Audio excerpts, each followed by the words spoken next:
আর্য পিঠে একদম পছন্দ করে না। আমি যখন বানাতাম তখন অনেক সাধ্য সাধনা করে ওকে পিঠে খাওয়ানো হতো। আর্যদা পিঠে কিছুতেই খাবে না। মা ঠাম্মি মিলে জোর করে আর্যদাকে পিঠে খাবে, আর এই নিয়ে প্রতি বছর এক কাণ্ড চলে এই বাড়িতে। এইবার আপনি পিঠে খাবেন স্যার। আমি আপনার জন্য এমন পিঠে বানাবো যে আপনি না খেয়ে থাকতেই পারবেন না।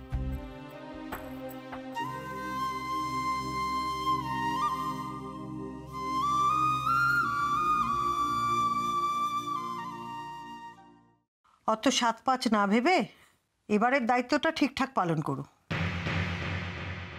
দেখো, এবারে আমাদের নিরাশ করে দিও না।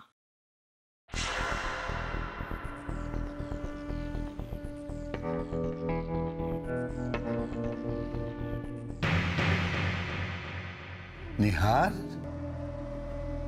হ্যাঁ হ্যাঁ বাবা। ওখানে দাঁড়িয়ে দাঁড়িয়ে কি ভাবছো? ভেবে কোনো লাভ নেই।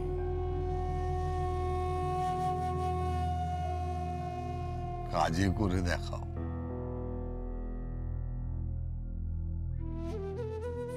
দেখে টিভিটা চালাও, 12টার নিউজটা দেখো।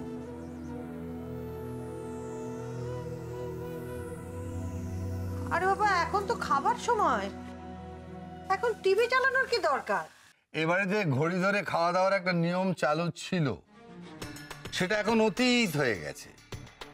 এবারে এখন সব নিয়ম ফ্লেক্সিবল হয়ে গেছে।